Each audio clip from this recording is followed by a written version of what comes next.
Levi Boone Helm, also known as the Kentucky Cannibal. He was an outlaw, killer, and yes, a consumer of human flesh. He was also 100% cuckoo for Cocoa Puffs.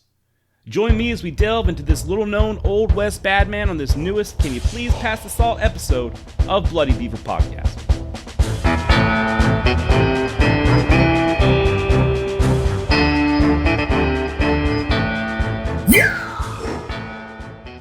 Born in Kentucky on January 28, 1838, Levi Boone Helm was raised by what was considered a hard-working, respected, and well-liked family.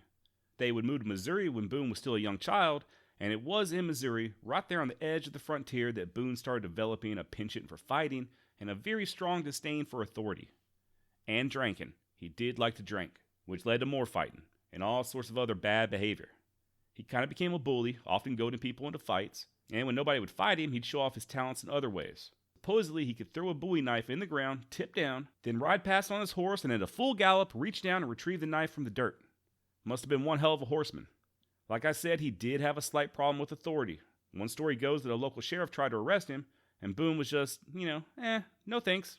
Nope, not today. He then mounted his horse, rode it up the stairs of the courthouse, into the courtroom, and cussed the judge out. That sounds kind of fantastical. And whether or not that's actually true, I don't know. But if it did happen, I'm not aware of there being any repercussions. It wasn't all bad, though. In 1848, Boone got married to a lady named Lucinda Browning, and the pair soon had a daughter. And I lied. It was still all bad. And you throw in a kid with that, it's worse even. Young family or not, Boone kept up his drinking and fighting, only now he had two innocent souls that his actions directly affected. A wife and daughter that he's supposed to protect and provide for. But instead of providing and protecting, Boone took to beating the shit out of his wife pretty often. Sometimes even riding his horse inside the house, fucking everything up. I don't know, dude just loved to ride a horse indoors. It wouldn't be too long before poor Lucinda would file for divorce. And good for her. I hate it when I see women in abusive relationships and they feel like they have no way out, or, maybe they think the guy's going to change his ways, or even they think it's their fault that they're getting beaten. If I had just done the dishes a little bit better, maybe it wouldn't have angered him. I know he's got a bad temper. It's not his fault, it's mine. No, get the fuck out of those abusive situations. And I am fully aware it's not as easy as that. Sometimes it's very difficult, especially with children involved. Luckily for Lucinda and her daughter, she was able to successfully escape that horrible marriage. By 1850, Helm decided to strike out west and join the California gold rush. Make some of that easy money. He asked his cousin, Little Barry Chute, not making that name up, his cousin's name was Little Barry Chute. So he asked his cousin if he'd like to join him. Little Barry initially agreed to go, but then he changed his mind. Probably didn't want to spend months traveling west with a damn sociopath. This enraged Boone, so he stabbed his cousin in the chest, killing him. Man, poor Boone Helm. Guy just couldn't catch a break. I wonder if that's how he felt. Fucking life just isn't fair. First my wife leaves me, just because I can get a little touchy-feely with my fists sometimes. And now my stupid, idiot cousin doesn't want to go to California with me. Everybody's against me. Yeah, so Boone Helm headed west alone. He certainly didn't have anything left in Missouri. I mentioned at the beginning that his parents were respected and well-liked. Well, not anymore. By the time Boone headed west, he had ruined his family's reputation and bankrupted his father. It was just all in all, a total piece of shit. After killing his cousin, he didn't make it too far west when he was overtaken and arrested by Little Barry's brother and some of his friends. And why they just didn't hang him where they found him, I have no idea. What I do know is that Boone was acting so erratic, so batshit crazy, that instead of taking him to jail, they stuck him in an insane asylum for the mentally deranged. Once inside the asylum, Boone straightened up, or at least he pretended to. Isn't that a thing with sociopaths? They know how to manipulate people. From what I understand, they don't feel sympathy or whatever, but they do learn how to mimic it and take advantage of the sympathy of others. And it was in such a fashion that Boone soon convinced one of the guards to take him on long walks in the forest. And sure enough, after these walks became routine, once he had gained the guard's trust, Boone was able to escape. That California gold was still calling to him. The trip west wouldn't be an easy one though, or a quick one, partly due to Boone pausing to murder several people along the way. Sometimes these murders were due to an altercation, and sometimes it was flat out premeditated murder. And for those of you who don't know, premeditated murder is when you put on some calm music, sit down on a yoga mat, crisscross applesauce, focus your mind on a particular thought or activity, and achieve a mentally clear and stable state of mind before you murder the fucking shit out of someone! No, of course not. We all know that premeditated means he planned the murders ahead of time. It wasn't a crime of passion or whatever. And this whole time period of Boone's life is kind of mysterious, as is most of his life. Not very much info out there on old Boone Helm. Was he committing these murders in the course of robberies, or just for his pleasure? Was he just a Wild West serial killer? Now wanted by the law and fleeing a vigilante's noose, he joined up with 6 other bad men. I'm not sure where or when he fell in with this group, but they did eventually find their way to Idaho. Whoa, Idaho? Bitch, you to hoe? No, get out of here, Cardi B. Trying to do a podcast. It was around this time that Boone Helm confessed to his fellow outlaws of past actions, a confession that surely sent a chill down their spines. He said to them, quote, "Many's the poor devil I've killed, at one time or another, and the time has been that I've been obliged to feed on some of them." And that's creepy. I'd like to imagine they were sitting around a campfire, getting ready to hit their bedrolls, and Boone just breaks the silence, admitting to dining on human flesh. You know, nobody slept that night. And regrettably, some of these men would soon find out just how much Boone did enjoy the taste of human flesh. Shortly thereafter, when headed to Fort Hall, Idaho, Boone and his companions were attacked by Native Americans and forced to flee into the wilderness. The men were short of provisions, and they ended up having to kill their horses for meat. It was in the dead of winter, extremely cold, and the land was covered in a deep snow. They were able to improvise some snowshoes out of the hide of the horses they killed in a desperate attempt to walk their way out. Towards the end of the journey, only 2 men were left alive. Boone Helm, of course, and a guy named Burton. Again, not a lot of info or details. I don't know if the other men were killed by the natives or they succumbed to the harsh winter conditions. And these conditions would start to affect Burton. He began lagging behind. Before too long, he couldn't go any further. Boone kept on trekking, until according to him, he heard a pistol shot return only to find that Burton had taken his own life. So, Boone went ahead and cooked one of Burton's legs right there on the spot. He wasn't a glutton though. He could have ate the other leg, but he had a long ways to go, so he wrapped it up in horsehide and continued on his journey. And obviously you gotta wonder if Burton really killed himself or if Boone took matters into his own hands. That one's probably a coin toss. I've heard it both ways, B. Boone somehow found his way to a Native American encampment and found refuge. And it was in that camp where he was finally rescued. The man who discovered him, possibly a guy named John W. Powell, was headed to Salt Lake City, Utah. And he allowed Helm to accompany him. Not only that, but he clothed the man, fed him, just all in all took good care of him, and didn't receive not one damn word of thanks. It's important to note that at this time, Boone Helm had $1,400 worth of coins on his person. That's equal to $35,000 in today's money. Seems like Boone, the least he could have done was toss a few coins John Powell's way, but of course he didn't. And I do wonder how much of that $1,400 was illicitly gained. I'm sure all of it was. But how much did he take off the bodies of his fallen companions during their trek to the frozen wilderness? There's one account I read that stated that while in Utah, Boone hired himself out as a Danite. Salt Lake City was a Mormon settlement, and Danites were a vigilante-type group, as far as my understanding goes, that had a huge part in the Mormon War of 1838, until the Mormons were kicked out of Missouri. And there's no real proof that the Danites continued to function after they settled in Salt Lake City, but Brigham Young did have what he referred to as his avenging angels. Most notable was a guy named Porter Rockwell. And it's crazy how nice Mormons are nowadays, compared to how bloody their history is. They took part in plenty of killings and massacres in their early days. So maybe Boone Helm was part of this in his time in Utah. Maybe not. Whatever went down, he would soon find himself on the Mormons' bad side and forced to flee there as well, running from the law once again. He fled to San Francisco, California, and finally made his way to the gold diggings. And as luck would have it, the man struck pay dirt. He found that color. Boone Helm's gold claim turned out to be the 14th richest mine in the history of California to date.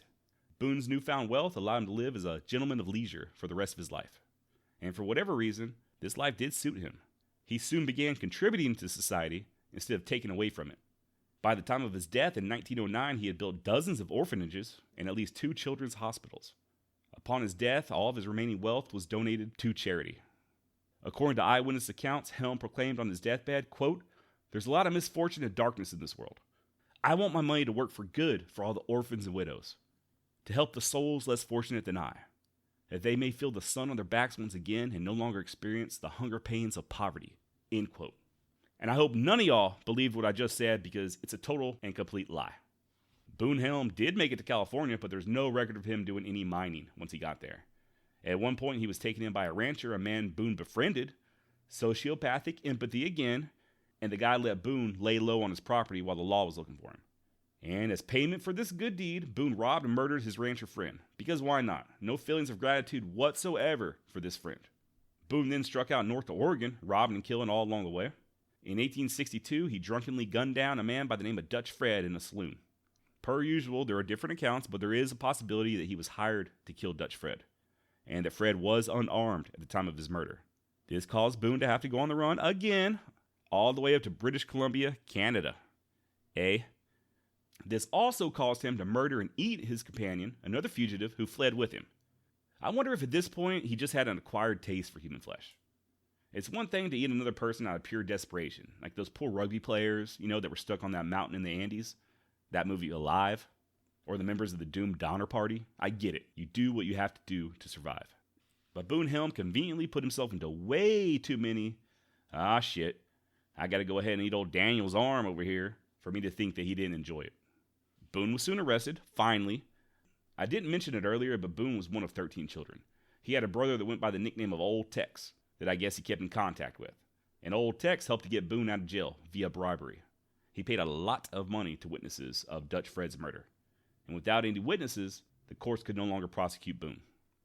Love these nicknames, by the way. Dutch Fred, Old Tex. What do you think my Wild West nickname would be? Hit me up at bloodybeaverpodcast@gmail.com or the contact tab at bloodybeaver.com and let me know.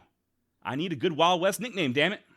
So moving forward, Boone Helm headed to Texas with his brother for a short period of time and then struck north again, finally arriving in Montana where he teamed up with the notorious Henry Plummer gang. Henry Plummer is an interesting guy. He may be a future topic. He was a corrupt as fuck sheriff in the area of the present-day ghost town of Bannock, Montana. While a duly elected member of law enforcement, he also supervised a gang of road agents responsible for a shitload of murders and robberies. So much so that local citizens formed a vigilance committee and started taking the law into their own hands. Such a prevailing theme in the Wild West. The idea of vigilante justice just seems horrible to me. There's no, you're presumed innocent until proven guilty. There's no due process, no defense attorneys or a jury of your peers. You're just taken captive and strung up on the nearest tree. There's no doubt a lot of innocent men were executed this way. But, on the other hand, law enforcement in the Old West was almost non-existent in certain areas. Just go back and listen to my episode on Deacon Jim Miller. I think it was episode number 16. Time and time again, these total pieces of shit got away with murder. Literal murder. So I'm kind of starting to understand why normal citizens, bankers, ranchers, storekeeps would say enough is enough and do what the local law enforcement or judges either refused to do or they couldn't do. Anywho, this vigilance committee soon caught up with two guys, Erastus Red Yeager and George Brown, both of whom were members of Sheriff Plummer's gang. And while in custody, Yeager gave a complete confession. He spilt the beans. He not only named Plummer as being the ringleader, but he also named nearly every other member of the gang, including our very own Boone Helm. And of course, despite the confession, this didn't stop the vigilantes from hanging Yeager and Brown from a nearby cottonwood tree. But now at least the vigilantes had names, and it's not as if people didn't already suspect Plummer of being corrupt. But now they had proof, damn it. And it didn't take long for him to catch up to the Kentucky Cannibal, Levi Boone Helm. He was apprehended in Montana in 1864 with 4 other members of the gang. And contradictory to what I said earlier about no due process, the Vigilance Committee actually did conduct a secret trial for these men. During the trial, Boone kissed the Bible and falsely testified that Three-Fingered Jack Gallagher, another cool nickname, seriously, guys, bloodybeaverpodcast@gmail.com. Let me know what my Wild West nickname should be. Come on! So yeah, he falsely testified that Three-Fingered Jack had committed crimes that Boone himself had actually committed. Piece of shit, man. Gallagher was his close friend, by the way, and he had no problem throwing the man under the bus in an attempt to save his own hide. Once again, it didn't matter. The vigilantes ended up hanging all of the men on January 14th, 1864, in front of a crowd of 6,000 people. And to Boone's credit, if you want to call it that, he was defiant to the very end. He proclaimed that he had looked at death in all forms, and that he was not afraid to die. And then he requested a drink of whiskey. Boone Helm's, quote, friend, Gallagher, was hung before he was. Boone is reported as commenting, "Kick away, old feller. My turn next. I'll be in hell with you in a minute." Once it came Boone's time to swing, he proclaimed, "Every man for his principles. Hurrah for Jeff Davis. Let her rip." And then jumped off the hangman's box before the executioner could kick it away, basically killing himself and depriving the vigilantes of the honor. What the fuck did Boone mean when he said every man for his principles? I was thinking maybe he was quoting someone, but I couldn't find anything. Obviously, his hurrah for Jeff Davis was referring to Jefferson Davis, the president of the Confederate States of America. So I guess, in addition to being a cannibal, murderous piece of shit, he was also a huge supporter of the Southern cause. But yet, he never enlisted in the Confederacy. Too busy robbing and killing, I guess, or I don't know, maybe he had bone spurs. Either way, Boone Helm's reign of terror was over. He was buried in the Boot Hill Cemetery of Virginia City, Montana. He was 36 years old. The exact location of his grave has probably been lost to history. The original wooden grave markers were removed in the 1930s and placed in a local museum. And that museum caught fire and was burned to the ground. So the new grave marker may or may not be placed over his actual grave, but it reads Boone Helm, hanged, January 14th, 1864. I found it pretty humorous that it says hanged and not hung. Hung, of course, would have been the proper verbiage. But I wonder if they had the foresight to know that if they used hung instead of hanged, that future visitors to the gravesite, without any prior knowledge of who Boone was, would just assume that it was the gravesite of an extremely well-endowed individual. Like, how big was this guy's dick that it had to be acknowledged how hung he was on his gravestone? So while I was doing research on this episode, I found out that there could possibly be a movie in the works on Boone Helm. There's a listing on imdb.com, the Internet Movie Database, for a film called Boone. The summary reads, based on the real-life chronicle of America's first serial killer, Boone Helm, a.k.a. the Kentucky Cannibal, in his last days as the law tracked his bloody exploits across the breadth of the Wild West. There's only one actor listed, and the director is a guy named David Muhammadi. Sorry if I'm butchering your name. I know I probably am. Looks like he's done several shorts in the past, including one called Snake Dick. So who knows? Maybe Boone will be a big hit. I hope so. So that's about all I have on Mr. Boone Helm. He's not the only notorious cannibal of Wild West lore, by the way. There was another guy named Alfred Packer, known as the Colorado Cannibal. Old Bill Williams, a mountain man, was rumored to have eaten human flesh. And then there's Liver Eatin' Johnson, the inspiration behind the awesome movie Jeremiah Johnson. Liver Eatin' Johnson supposedly waged a one-man war on the Crow Nation after they slaughtered his wife and son. He killed Crow warriors when and where he could find them, oftentimes ripping out their livers, taking a bite out of it, spitting it out, and loudly proclaiming that crow liver ain't fit to eat. I've gotten a lot of requests to do an episode on Liver Eatin' Johnson, but I don't think I'm going to, because almost all the info out there on the man, at least from what I can tell, is completely false. There's one book called Crow Killer, written by Raymond Thorpe and Robert Bunker. So if you're interested in Johnson, feel free to head to Amazon and pick it up for $13.21. I just don't see myself wasting the money.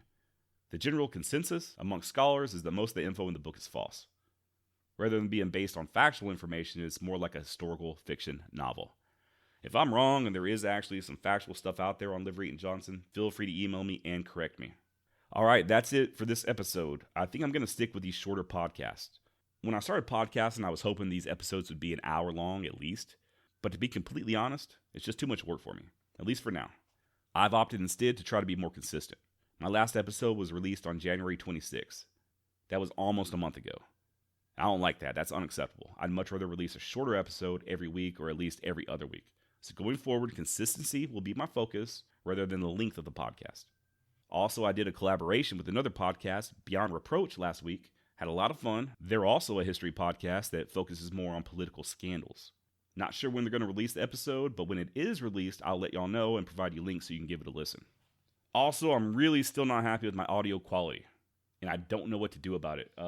I'm watching YouTube tutorials, I'm reading articles online, I'm posting in forums, but I just can't figure out what's causing this boxy, muffled, bassy sound. I know partly it's my voice, but there's got to be something I can do while editing to cut that shit out. So please bear with me. Still going to figure it out, even if I got to hire some dude to teach me how to do it. I'm going to figure out how to get this audio on point. I want to make it sound crisp and clear. So, like I said, bear with me. Shout out to my listeners in Scotland. What do y'all wear under those kilts? Shout out to David in Bozeman, Montana, who sent me a very nice email. I'd also like to give a shout out to the guys at the Outlaw Saloon in San Antonio. They very generously offered to send me a t-shirt. Hope I can make it over there soon and have a beer with y'all. All right, so that's it. Thanks for listening and stay tuned. Got a lot of episodes coming in the future. Till then, don't be a cannibal. Try not to eat anyone, unless they want you to. And in that case, eat that booty like it's groceries. Just brush your teeth after. Ta-ta there, you retards.